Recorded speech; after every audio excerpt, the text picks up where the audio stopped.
جھوٹے اور بے بنیاد مقدمات میں سرخرو کیا۔ میں آپ سب کا بھی دل کی گہرائیوں سے شکریہ ادا کرتا ہوں کہ آپ نے مجھے ہمیشہ اپنی دعاؤں میں یاد رکھا، ہر طرح کی مشکلات میں میرے ساتھ کھڑے رہے اور ایک لمحے کے لیے بھی میرے خلاف اس جھوٹے پروپیگنڈے پر یقین نہیں کیا۔ آپ کی دعاؤں اور آپ کے ساتھ نے مجھے ہمیشہ بہت حوصلہ دیا۔ آج آپ مجھے مبارکباد دے رہے ہیں، آپ کا بہت بہت شکریہ، لیکن میں سمجھتا ہوں کہ آپ سب بھی مبارکباد کے مستحق ہیں۔ میری جماعت کا ہر رکن، ہر کارکن بھی مبارکباد کا حقدار ہے۔ میں اگر 2013 کے بعد اپنے خلاف شروع ہونے والی منظم سازش کی کہانی بیان کروں تو بہت وقت لگے گا۔ اس کا آغاز اگست 2014 کے طویل دھرنوں سے ہوا اور اس کا پہلا مرحلہ 28 جولائی 2017 کو ختم ہوا، جب مجھے بیٹے سے تنخواہ نہ لینے کے جرم میں نہ صرف وزارت عظمیٰ سے فارغ کر دیا گیا، چھٹی کرا دی گئی، بلکہ عمر بھر کے لیے نااہل بھی کر دیا گیا۔ آپ کو اچھی طرح یاد ہوگا کہ کس طرح واٹس ایپ کالز کی گئیں، کس طرح ایک جے آئی ٹی کے لیے ہیرے چنے گئے اور وہ بھی واٹس ایپ پر، کس طرح اس جے آئی ٹی کی نگرانی کے لیے ایک 3 رکنی بینچ بٹھایا گیا، کس طرح مجھے سسلن مافیا اور گاڈ فادر کی گالیاں دی گئیں، کس طرح ایک ایسی پٹیشن پر کارروائی شروع کر دی گئی جسے اس زمانے کے چیف جسٹس نے فریولس یعنی فضول اور ناکارہ قرار دے کر مسترد کر دیا، کس طرح ایک جج نے خود درخواست گزار کو پیغام بھیجا، آپ جانتے ہیں میں جسٹس کھوسہ کی بات کر رہا ہوں، کہ ہمارے پاس آؤ۔ پھر کس طرح نیب کو 3 ریفرنس دائر کرنے کا حکم ملا اور کس طرح سزائیں دی گئیں، اور کس طرح سپریم کورٹ کا سزا دینے والا ایک جج جس نے مجھے سزا دی تھی، اس بینچ کا وہ حصہ تھا جج، احتساب عدالتوں پر وہ خود ہی مانیٹر بن کر بیٹھ گیا۔ کس طرح مطلوبہ فیصلے حاصل کرنے کے لیے سینئر ججوں کے گھر جا کر دھمکیاں دی گئیں۔ میرے بزرگوں، بھائیوں، بہنوں، یہ ساری باتیں ریکارڈ پر آ چکی ہیں۔ اس شرمناک کھیل کے سارے کرداروں کے چہرے بھی بے نقاب ہو چکے ہیں۔ وہاں سے حق اور سچ کی گواہیاں سامنے آ گئی ہیں جو ہمارے گمان میں بھی نہیں تھی، وہم و گمان میں بھی نہیں تھی۔ یہ سب اللہ کا کرم ہے، کیونکہ میں نے اپنا معاملہ تو اللہ پر چھوڑ دیا تھا، اور آپ کو یاد ہوگا میں نے کہا تھا میں اللہ پر چھوڑتا ہوں، اور آج بے گناہ قرار دیے جانے کے بعد جب میں پیچھے پلٹ کر دیکھتا ہوں تو مصائب، مشکلات اور آزمائشوں کا لمبا سلسلہ نظر آتا ہے۔ میں طویل عرصہ جیل میں رہا، اپنی بیٹی کے ہمراہ سینکڑوں پیشیاں بھگتیں، الزامات تھوپے گئے، گالیاں کھائیں، کردار کشی ہوئی، لیکن میرے یہ زخم ہر روز تازہ ہوتے ہیں کہ میں اپنے والد محترم کی میت کو کندھا نہ دے سکا، میں اپنی والدہ محترمہ کا تابوت قبر میں نہیں اتار سکا، میں زندگی کے ہر لمحے میں سہارا دینے والی اپنی اہلیہ کے ساتھ وقت نہ گزار سکا جبکہ وہ اس دنیا سے رخصت ہو رہی تھیں۔ اللہ تعالیٰ نے ہمیں یہ غم برداشت کرنے کی ہمت اور توفیق عطا فرمائی۔ آج بھی میری یہی دعا ہے کہ اللہ تعالیٰ ہمیں یہ ناقابل تلافی نقصان برداشت کرنے کی ہمت اور توفیق دے۔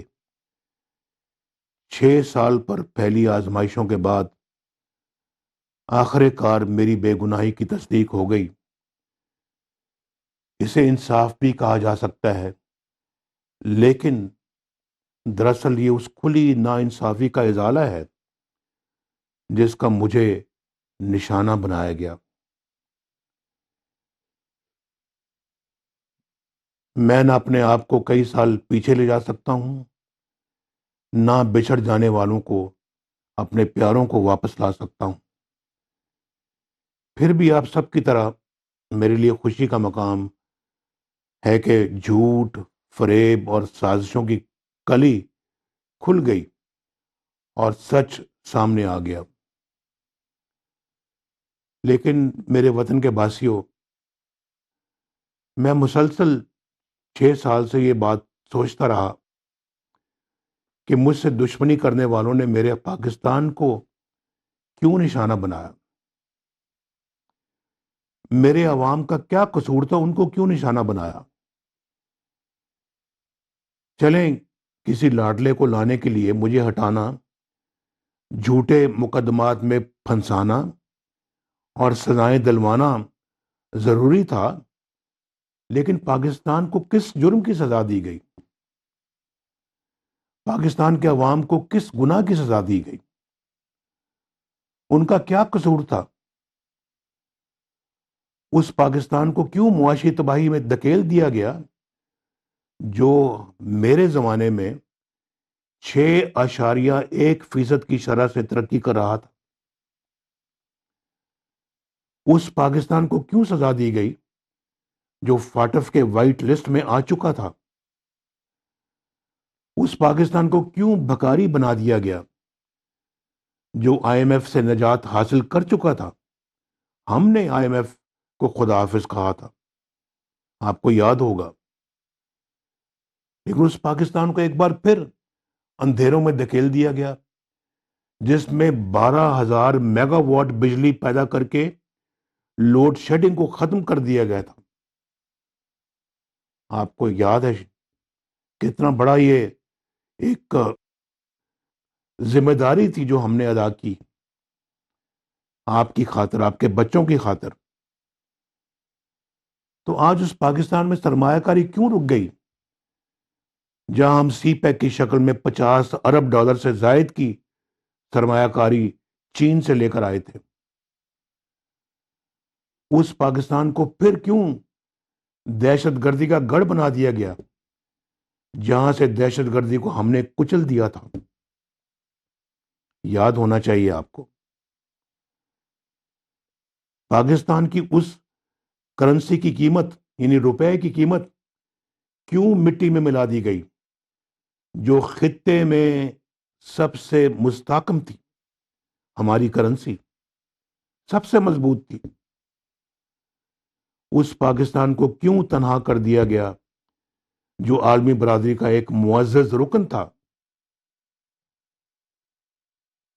اور میرے بھائی اور بہنوں، آج میرے دل اور دماغ میں یہ سوال انگارے کی طرح سلگ رہا ہے کہ آپ کا کیا قصور تھا؟ آپ نے ایسا کیا گناہ کیا کہ آپ کو مجھ سے بھی زیادہ شدید، مجھ سے بھی زیادہ سنگین سزائیں دی گئیں؟ کیوں آپ کو تاریخ کی سب سے خوفناک مہنگائی کا لقمہ بنا دیا گیا؟ مجھے پتہ لگنا چاہیے کیوں 3 اور 4% کی مہنگائی کو کیوں 40% تک پہنچا دیا گیا؟ آپ کو جو روٹی 5 روپے کی مل رہی تھی ہمارے زمانے میں، جو 4 روپے کی یا 5 روپے کی مل رہی تھی، وہ کس نے 20 اور 25 روپے تک پہنچا دی؟ میں پوچھنا چاہتا ہوں، آپ کو جو چینی 50 روپے کلو مل رہی تھی وہ 250-300 تک کون لے کر گیا؟ ذرا بتائیں مجھے، یہی تو میرے سوالات ہیں اور یہی میں روز پوچھتا ہوں. مجھے سزا دینی تھی، دے لی، لیکن آپ کا آٹا، آپ کی دالیں، آپ کی سبزی، آپ کی دوائیں کس نے چھین لی؟ نوجوانوں کے روزگار کی راہیں کس نے بند کر دی؟ محنت کشوں، مزدوروں، کسانوں کی زندگیاں کیوں عذاب بنا دی گئیں؟ نواز شریف سے دشمنی تھی نا آپ کو؟ آپ کو نواز شریف سے دشمنی تھی نا؟ تو مجھے تو آپ نے جیل میں ڈال دیا، اور بھی ڈال دیتے، لیکن آپ کو یہ سزا کیوں دی گئی؟ یہ میرا سوال ہوتا ہے. میرا اپنے بارے میں جو سوال ہوتا ہے اس کے پیچھے یہ ہوتا ہے سوال. اصل سوال یہ ہے کہ آپ کے گھروں کے چولہے کیوں بجھا دیے گئے؟ آپ کے بچوں کی تعلیم کیوں چھین لی گئی؟ اور آپ کو صحت کی سہولتوں سے کیوں محروم کر دیا گیا؟ اللہ تعالیٰ کا شکر ہے کہ اللہ تعالیٰ نے مجھے سرخرو کیا. میرے سب مقدمے جھوٹے نکلے، فراڈ مقدمے نکلے، جعلی، فیک، اور عدالت نے مجھے ہر الزام سے بری کر دیا. لیکن مجھے سچی خوشی اس وقت ہوگی میرے بھائی اور بہنوں جب آپ بھی بری ہوں گی. میری ماؤں، بہنوں، بیٹیوں، بزرگوں اور جوانوں کی سزائیں ختم ہوں گی. ہمارے بچوں کی سزائیں ختم ہوں گی جب آپ کو مہنگائی کے عذاب سے نجات ملے گی، جب آپ کو بجلی اور گیس کے بھاری بلوں سے نجات ملے گی، جب نوجوانوں کو روزگار ملے گا، جب بیماروں کو دعائیں ملیں گی، دوائیں جو وہ آج افورڈ نہیں کر سکتے. جیب میں پیسے نہیں ہوتے دعا کی قیمت ادا کرنے کے لیے. مانگتے ہیں، قرض مانگتے ہیں، صرف اس لیے کہ میرا بیٹا صحت یاب ہو جائے، صرف اس لیے کہ میرا شوہر صحت یاب ہو جائے، اس لیے کہ میرے ماں باپ کی زندگی بچ جائے. یہ حال ہو چکا ہے. اور ہمارے زمانے میں دعائیں مفت ملتی تھی، مفت علاج مفت ہوتے تھے. جب خواتین کے حقوق کا تحفظ ہوگا، جب آگے بڑھتا، ترقی کرتا اور عوام کی خدمت کرتا ہوا پاکستان آپ کو واپس ملے گا، تب مجھے اصلی خوشی ہوگی. آپ جانتے ہیں کہ نواز شریف خواب نہیں دکھاتا، سبز باغ نہیں دکھاتا. جو کہتا ہے اللہ پر پختہ ایمان کی بنا پر کہتا ہے الحمدللہ، اور اللہ بھی اس کی مدد کرتا ہے. اور میں الحمدللہ جو کہتا ہوں اللہ کے فضل و کرم سے اور آپ کی دعاؤں سے کر کے دکھاتا ہوں. 1990 میں اللہ نے میری مدد کی، 2013 میں اللہ نے میرا ہاتھ تھاما. مجھے کبھی اچھے حالات نہیں ملے، لیکن جب بھی مجھے اقتدار سے فارغ کیا گیا، میں الحمدللہ پاکستان کو کئی گنا بہتر حالت میں چھوڑ کر گیا، اور آپ گواہ ہیں اس بات کے. تو میرے اہل وطن، مجھے اپنی سزاؤں سے نجات کے لیے عدالتوں سے رجوع کرنا پڑا، جج صاحبان سے اپنی بریت کے فیصلے لینے پڑے. آپ کو کسی عدالت میں نہیں جانا، آپ خود عدالت ہیں. آپ نے کسی جج کو درخواست نہیں دینی، آپ خود جج ہیں. انشاءاللہ مجھے معلوم ہے کہ آپ 8 فروری کو اپنی ججمنٹ ضرور سنائیں گے، ایک خوشحال پاکستان کی، ایک ترقی یافتہ پاکستان کی. اور آپ اپنی ججمنٹ سنائیں گے، اپنی بریت کا فیصلہ آپ خود کریں گے. خود ہی آپ نے اپنی سزاؤں کا خاتمہ کرنا ہے، اور مجھے یقین ہے کہ آپ اپنا مقدر بدلنے کی بھرپور صلاحیت رکھتے ہیں. اللہ تعالیٰ ہم سب کا حامی ناصر ہو. پھر ملیں گے انشاءاللہ. خدا حافظ.